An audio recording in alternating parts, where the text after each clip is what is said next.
हाँ तो प्रिय मित्रों, कैसे हैं? न्यू कॉन्सेप्ट क्लासेज में आज आपका हार्दिक अभिनंदन। पहले शुरुआत करते हैं अच्छी बातों से। देखिए, इस चित्र को देखने के बाद आप में फुल कॉन्फिडेंस आ जाएगा कि हमारा दिल क्या कहता है। चलिए, दिल क्या कहता है न्यू कॉन्सेप्ट क्लासेज के माध्यम से समझिए। जब दुनिया कहती है हार मान लो, तब दिल धीरे से कहता है कि एक बार और कोशिश कर लो, क्योंकि आप ही इस काम को कर सकते हैं। प्रिय मित्रों, आप घबराइए नहीं। यदि आपको कहते हैं कि आप एग्जाम में सफल नहीं हो सकते, अच्छे मार्क्स नहीं ला सकते, तो यह आपका दिल नहीं कहता है। आप सोचते हैं रियल में ऐसा हो सकता है, लेकिन आपका दिल धीरे से कहेगा एक बार और कोशिश कर लो, क्योंकि आप ही इस काम को कर सकते हैं। तो चलिए, न्यू कॉन्सेप्ट क्लासेज के माध्यम से पॉजिटिव सोच के साथ में पॉजिटिव रुझान आएंगे। अब कि किस प्रकार का पेपर आएगा, कौन से महत्वपूर्ण प्रश्न है, केवल वही न्यू कॉन्सेप्ट क्लासेज समावेशित कर रहा है। तो पहला प्रिय मित्रों, यहां पर प्रश्न है, प्रकाश का वेग सर्वाधिक होता है। तो ध्यान रखें, प्रकाश का वेग सर्वाधिक होता है निर्वात में। आप ये देखना, जो जितना गाढ़ा होगा उसमें प्रकाश का वेग उतना ही कम होगा। तो जैसे आपको कहे दूध और पानी में प्रकाश का वेग किस में अधिक होगा, तो पानी में अधिक होगा। पानी पतला होता है, तो दूध में क्या होगा, प्रकाश का वेग कम होगा। प्रकाश का वेग न्यूनतम किस में होता है, तो यहीं देखिए विकल्प हवा, पानी, निर्वात और ये कांच, तो कांच में होता है। नेक्स्ट है प्रश्न प्रिय मित्रों, यदि मैं आपको कहूं बताओ द्रव और ठोस में से किस में प्रकाश का वेग है वो कम होगा, तो ऑप्शन आपका होना चाहिए ठोस। एक उत्तल दर्पण से सदैव प्रतिबिंब बनेगा। उत्तल दर्पण प्रिय मित्रों सदैव प्रतिबिंब बनाता है, आभासी व सीधा, और वस्तु से छोटा बनाता है। नेक्स्ट है, किसी वस्तु का सीधा आवर्धित प्रतिबिंब प्राप्त करने के लिए प्रयुक्त दर्पण व लेंस हैं। यानी आवर्धित का मतलब होता है प्रिय मित्रों बड़ा, तो यहां पे हम कह सकते हैं विकल्प एक होगा, अवतल दर्पण और उत्तल लेंस से। नेक्स्ट प्रश्न है, दर्पण का गोलीय सूत्र क्या होता है, तो ध्यान रख गोलीय दर्पण का सूत्र है, तो यहां पर गोलीय दर्पण का सूत्र होता है 1/f 1/v प्लस 1/u। चलिए, इनमें ही आपके कंसेप्ट क्लियर करा देते हैं। कॉन्सेप्ट क्या है, एफ बराबर फोकस दूरी है, वी बराबर है ध्रुव से प्रतिबिंब के बीच की दूरी, यू बराबर है ध्रुव से बिंब की दूरी। प्रिय मित्रों, यहां एक आप बात याद रखना कि चलिए इसको हम समझने का प्रयास करते हैं जिससे आप कहीं भटके नहीं। पहला प्रश्न है दर्पण का, एक है लेंस का, इनमें अंतर क्या है। प्रिय मित्रों, यहां पर देखना, जब आप 1/f बराबर 1/v प्लस 1/u लगाते हैं, तो यह आपका दर्पण का सूत्र हो जाता है। लेंस के सूत्र में इस प्लस की जगह आप माइनस कर देना, तो बन जाएगा 1/v माइनस 1/u। अब हमें कहे आवर्धन समता, जब आपने दर्पण के सूत्र में प्लस लगा दिया है, तो आवर्धन समता होगी v/u माइनस में, आवर्धन समता इसकी माइनस में होगी। और इसमें प्रिय मित्रों ध्यान रखना, लेंस में जब आपके सूत्र में माइनस आ रहा है, तो आवर्धन क्षमता होगी v/u प्लस में होगी। क्या होगी, प्लस में होगी। यह थोड़ा सा आप ध्यान रखना। चलिए, 20 सेंटीमीटर फोकस दूरी वाले दर्पण की वक्रता त्रिज्या क्या होगी, तो यहां पर हम विकल्प के अनुसार देखते हैं क्या होती है। तो प्रिय मित्रों, एक हमारे पास में संबंध आता है r बराबर 2f, यानी वक्रता त्रिज्या और फोकस दूरी में यह संबंध आता है। तो यहां 20 सेंटीमीटर की फोकस दूरी है, तो r गुणा 2 बराबर होता है 40 सेंटीमीटर, वक्रता त्रिज्या 40 सेंटीमीटर हो जाएगी। यदि किसी गोलीय दर्पण की फोकस दूरी f है तथा वक्रता त्रिज्या r हो, तो इसमें संबंध क्या हो जाता है प्रिय मित्रों, r बराबर होता है 2f। यहां पर f के बारे में पूछा है, तो ये 2 इसके नीचे टपक के चला जाएगा, तो यहां पे कह सकते हैं हम r 2 पर भारी है, तो समझ लेना f आएगा, f बराबर r/2 है। ये 2 विकल्प इसमें सही हो जाएगा। उत्तल लेंस के सामने रखी वस्तु का प्रतिबिंब सदैव बनता है, तो प्रिय मित्रों उत्तल लेंस, उत्तल नहीं अवतल लेंस के सामने रखी वस्तु का प्रतिबिंब सदैव बनेगा, आभासी व सीधा बनता है। नेक्स्ट है प्रिय मित्रों, निम्न में से कौन सा पदार्थ लेंस बनाने में प्रयुक्त नहीं होता, तो ध्यान रखें इसका एक कंसेप्ट है, लेंस बनाने के लिए पारदर्शी माध्यम चाहिए। मिट्टी में कोई पारदर्शी माध्यम नहीं होता, तो यहां पे इसका प्रयोग नहीं किया जा सकता। नेक्स्ट है, कौन सी घटना के कारण पानी में रखी पेंसिल मुड़ी हुई दिखाई देती है, यानी कौन सी घटना के कारण, तो हम कह सकते हैं प्रकाश में अपवर्तन के कारण।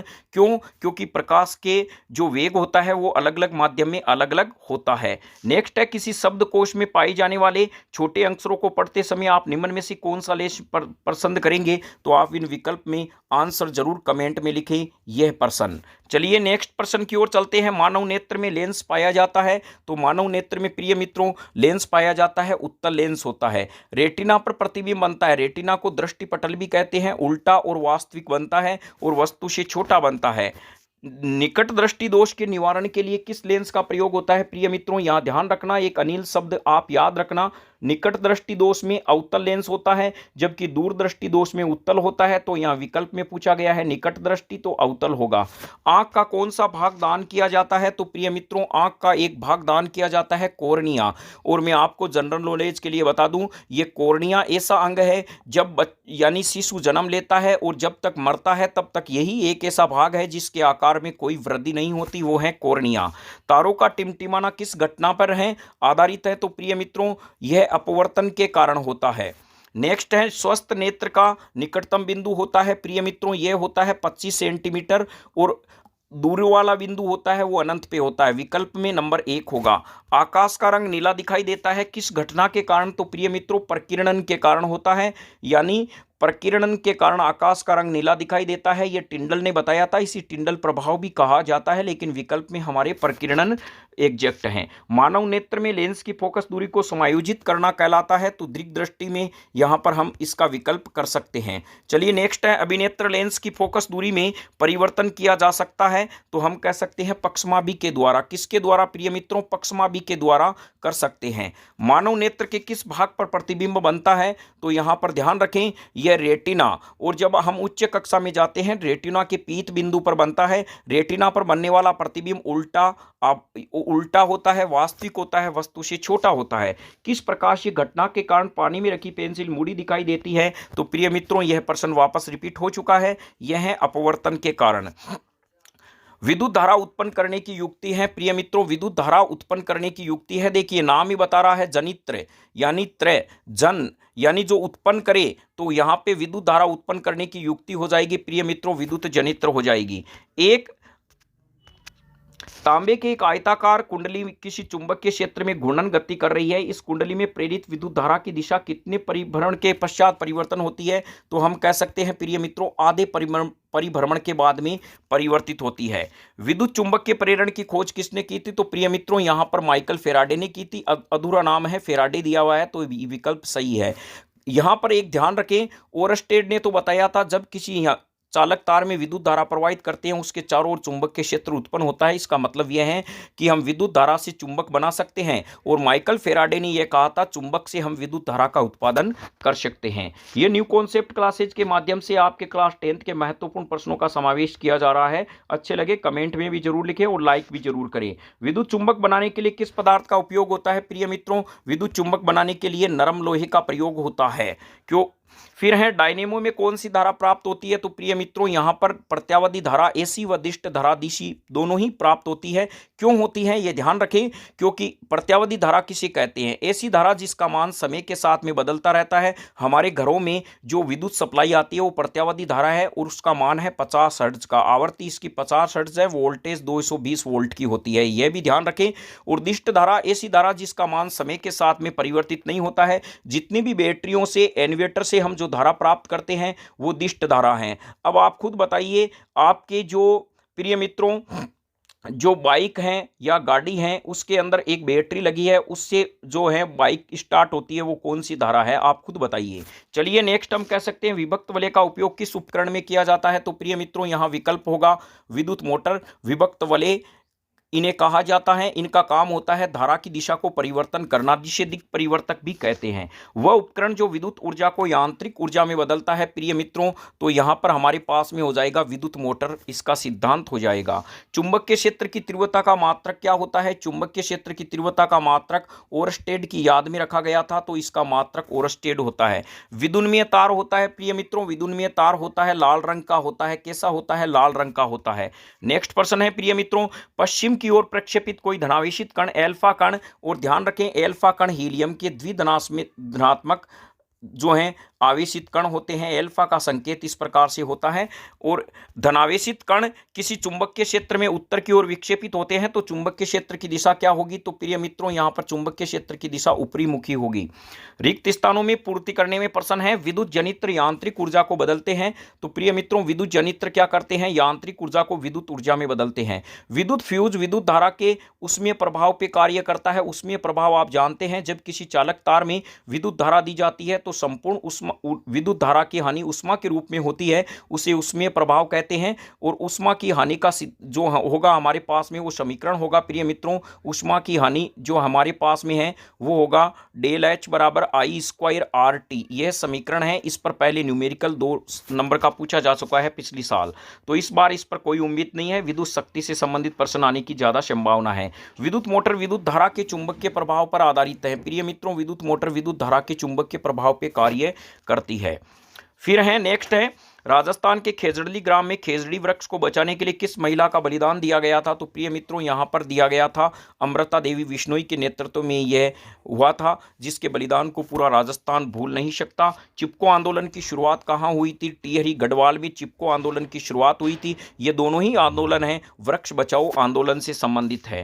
तावा बांध कब बना गया था? तो प्रिय मित्रों तावा बांध बनाया गया था 1970 में। रटने की जरूरत नहीं है, हम जब खाना बनाते हैं तवा इस प्रकार से रखते हैं तो यहाँ पर यह सत्ता बन गया, इसके ऊपर गोल गोल रोटियां सेकी जाती है, तो 1970 में तावा बांध बना था।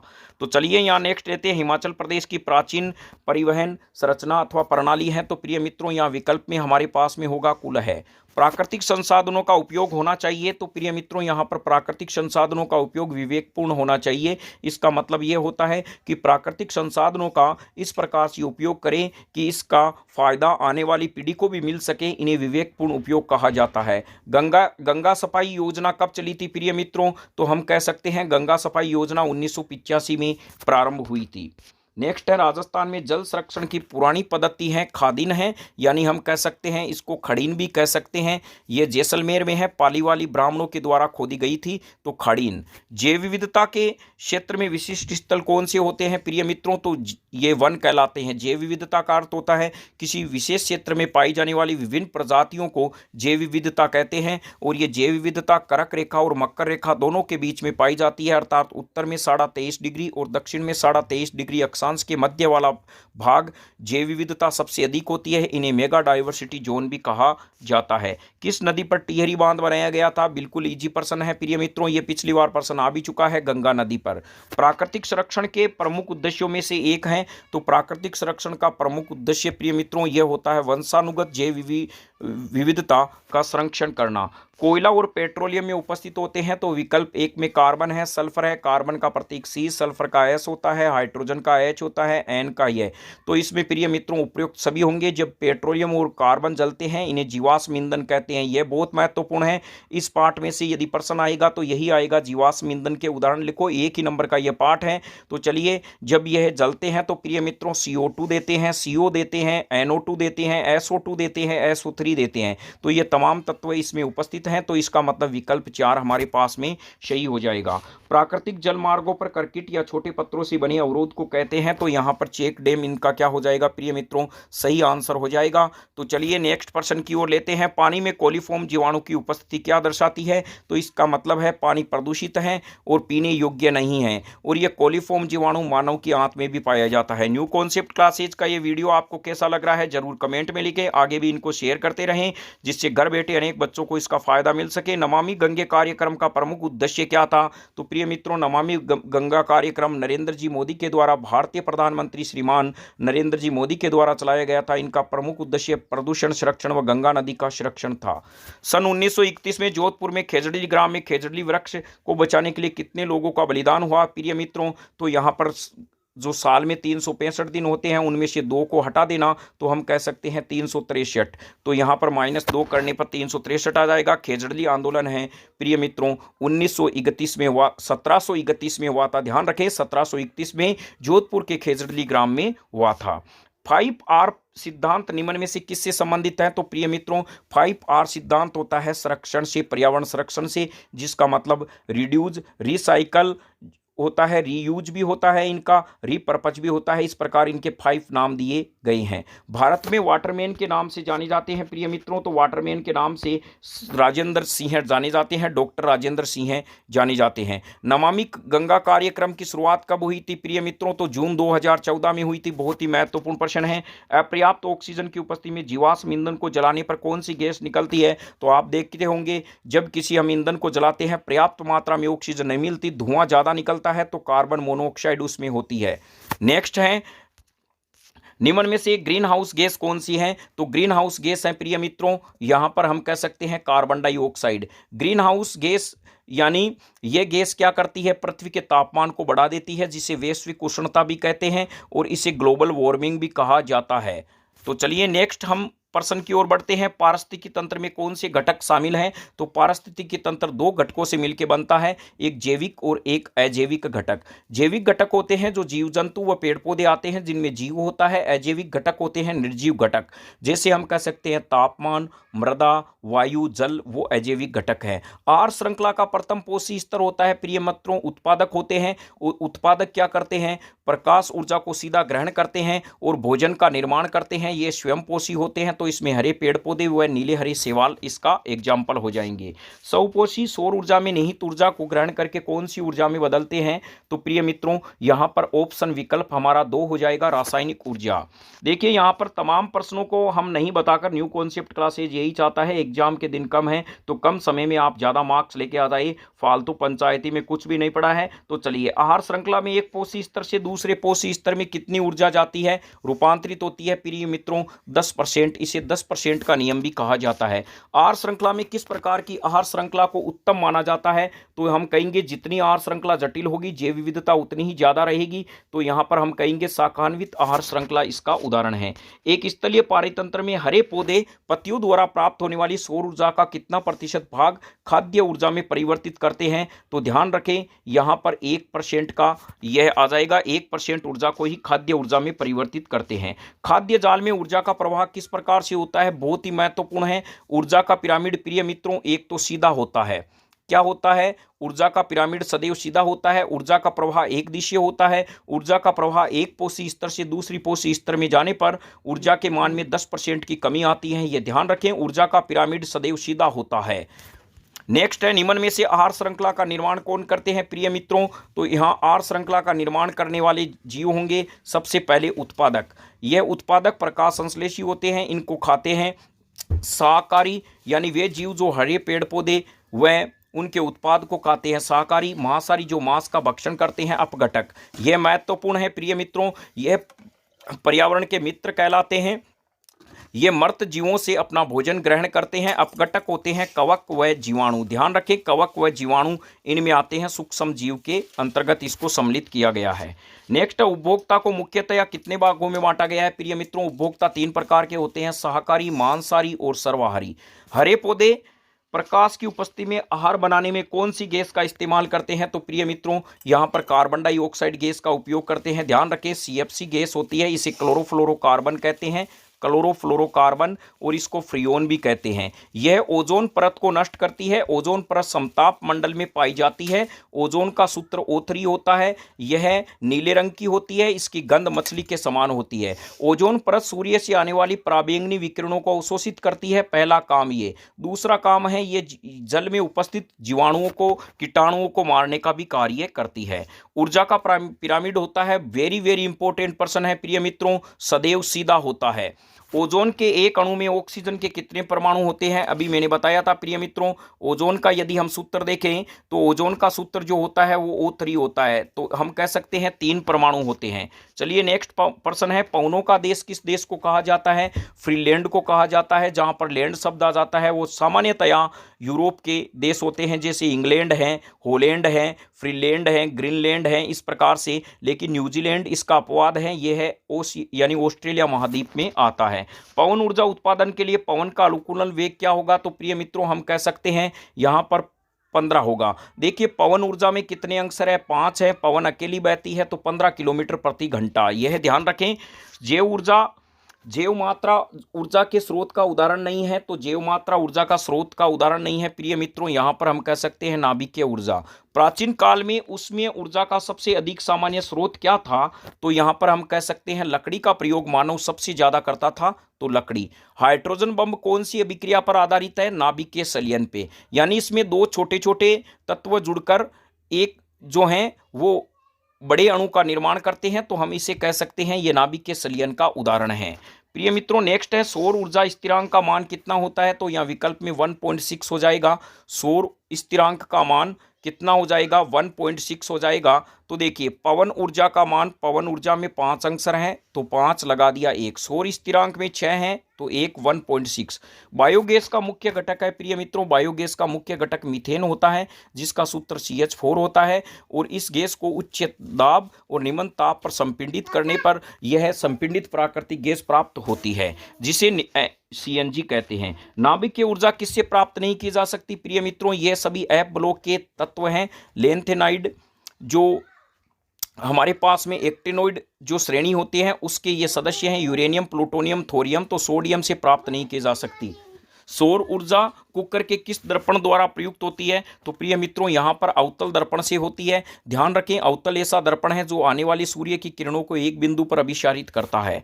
सौर सेल सौर ऊर्जा को किस ऊर्जा में बदलते हैं प्रिय मित्रों, तो सौर सेल क्या करते हैं, विद्युत ऊर्जा को। आपने कभी घरों के ऊपर प्लेटें देखी होगी, सूर्य का प्रकाश पड़ता है, लट्टू जगता है। नेक्स्ट प्रश्न है प्रिय मित्रों, 1 मेगावाट के जनित्र के लिए पवन फार्म में कितनी दूरी होनी चाहिए, तो हमारा विकल्प में हो जाएगा प्रिय मित्रों 2 हेक्टेयर हो जाएगा। तो मैं उम्मीद करता हूं आज का वीडियो आपको कैसा लगा, कमेंट में जरूर लिखें। जय हिंद, वंदे मातरम।